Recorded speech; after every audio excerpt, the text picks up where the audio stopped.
Yesterday, Bloomberg announced the chance of the U.S. entering a recession in the next year is at 38%, according to an economic model, while Bloomberg's chief U.S. economist has said the risk of recession in early 2023 has risen substantially.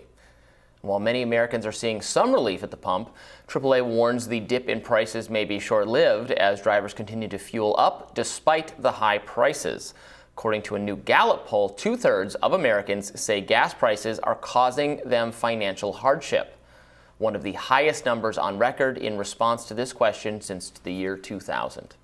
Rebecca Azor and Amy Tarkanian join us to discuss these trends further and the impact they are having on voters. Welcome back, ladies. Thank you for having us. Hi, nice to be here. Yeah, nice to have you. So, Rebecca, what do you make of the situation? It looks like the future is grim, and this is going to continue to negatively impact the Biden administration's odds of surviving beyond 2024. But what's your take?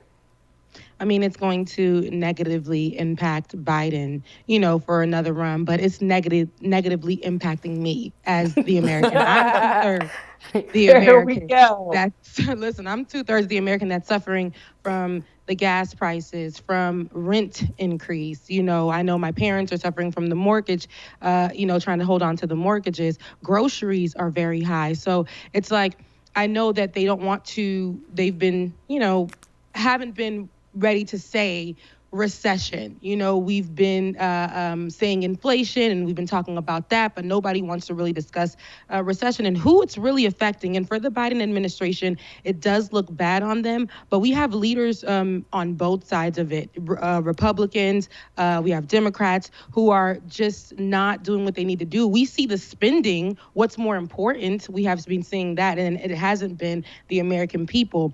And also, this is when I see this and I think about people who are in low-income communities, who are thinking about getting to work with gas. Right now, we're looking at things like, and this is on the Biden administration as well, but we're looking at things like minimum wage, which hasn't been able to go up at all. People who are still getting paid $7.25 can't even afford after taxes to get 1 gallon of gas at the pump. We're seeing this affect a lot of people, but for me, when I look at this, I think about my family, I think about myself, people who are in low-income communities, specifically Black people this is really, really hitting the hardest. But what people are trying to hone in on, what the conversation is sitting on is, Biden needs to do better. Biden administration needs to do better. I think all leaders in totality need to do better. But if Biden does want to run again, this is going to be something that he needs to tackle as of right now. I think Biden seems very hesitant to really address this problem head on, right? Because we know that where this inflation came out after Ukraine and Russia and what's going on and how the Biden administration is responding to that. Right or wrong, I have no real commentary on it, but I do recognize that it is a reflection of that. And the Biden administration seems to continue repeating to us that they are going to continue giving aid to Ukraine, that this is going to happen. They've said repeatedly, we are in war times, which is another conversation to be had, but that is their response. So I find it interesting that they're so hesitant to admit that a recession is coming when they are, doubling down on maintaining the practices and the methods that have led us here right now. What's your take, Amy? Well, and they want to focus on things like abortion and climate change, which obviously they're important issues, but they're not the top issues. And so that's why they want to dissuade you and I from actually what's going on. And I think the fact that inflation is really the top priority. I mean, and just like what she said, it doesn't matter your socioeconomic background. It doesn't matter if you're Black, white, Hispanic. We are all hurting. This is really bad because out here on the West Coast, we're paying anywhere from $6 to $7 a gallon for gas. Who can afford that? Who can afford to go on vacation? This is literally, it's ludicrous. And the fact that we're trying to even put food on our table, we have empty, I mean, there are areas where, there's no baby formula. I mean, I am just so flabbergasted by this because we can't even sustain what we should normally be able to see as a normal functioning home. Yeah. Right. And the Democratic response to all that has been, to some degree, well, you should have bought a Tesla, right? I mean, I've heard that from celebrities and even from some political figures. Who said it about the... Bought a Tesla. You're going to have to wait in line for hours. Who got Tesla money? Right. Who can afford? When you I can barely afford the New York City subway station. You can actually buy one. To even get to the line, we can't even get to the line. Who's thinking about buying a Tesla? I'm having to choose from, should I go get gas to get to work, or should I hold out and see if I can work from home on today so that I can go get groceries? You see what I'm saying? Right. We're having to ration out what we're not thinking about Teslas. We're not in that phase of where we haven't even reached that part of it. Because a lot of these people at the top are out of touch. A lot of these people are out of touch. Like, if we're honest, right? The people involved, our government, our politicians, they can afford the gas. You know what I mean? They're probably not making life or death decisions at the pump. They're paying whatever it is. They're probably not checking. They fill up their tank and they go. They don't really recognize that the average American does not have that luxury. Right. There are some of us that literally, you don't have the money. You can go in the New York City subway station at any point in time and you will see people standing there hoping that some kind-hearted person opens the door or will swipe them in. Gives them a swipe them in. Exactly, because people cannot afford even the $2.75 it takes to ride the subways. So imagine now you need cars. So many, let's not forget what our infrastructure is on public transportation around this country. So many people have to rely on cars and vehicles and that kinds of transportation to get to work, to pick up their children, to do any of the things that they need to do. And now they literally cannot afford to put the gas in their car to get where they need to go. And that exposes them to a whole nother series of stressors. But correct. And I mean, that's the West Coast, and that's how we live. We have to drive. There's no subway. There's no bus. We have to drive. Right.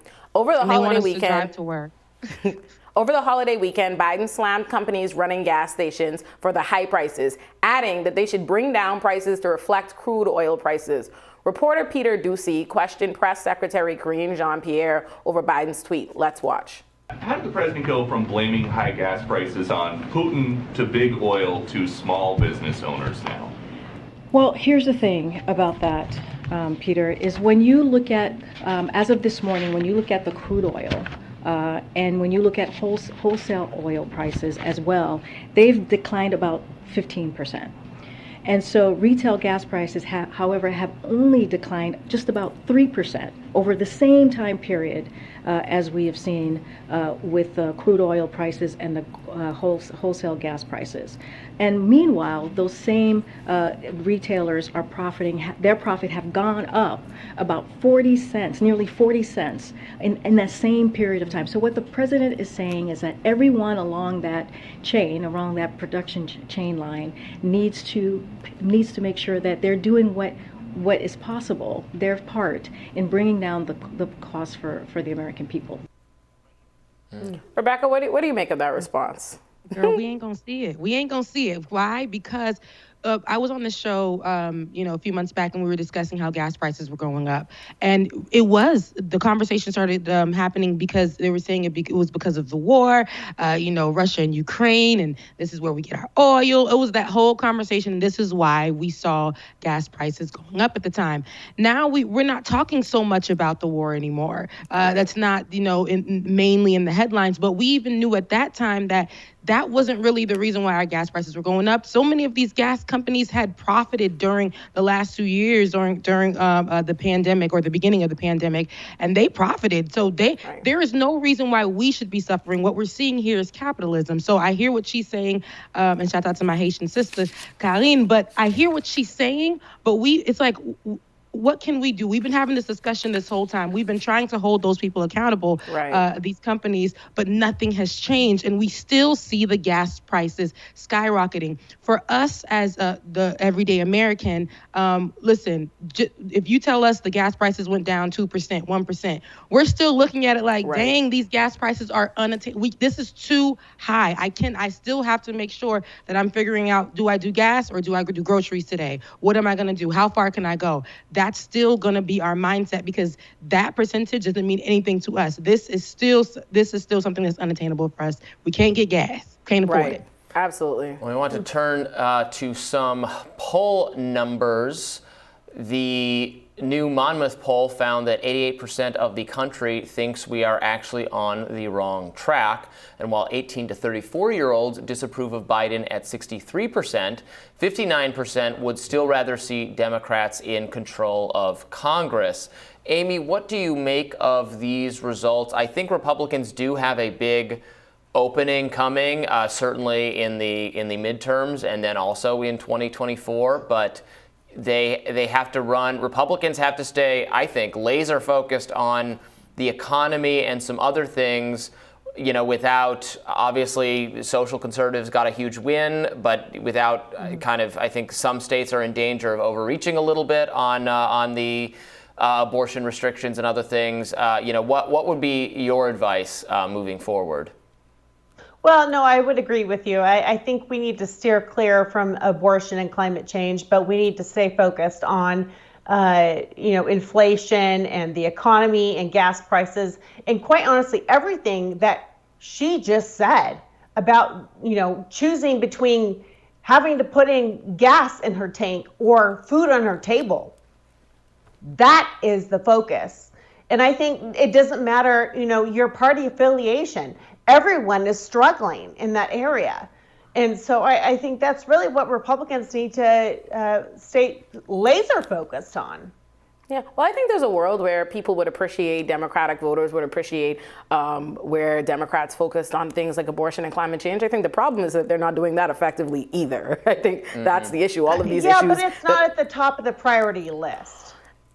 Listen, the economy obviously impacts us all. I will never take that away and why the economy is important. However, I will say this. Climate change doesn't also impact us all, right? The state of our world and whether or not we're going to have a world and a country even here present down the line. Important. I'm definitely going to put it in important. And when it comes to abortion and all of the different rights that trickle down from what we see boys, those things are important.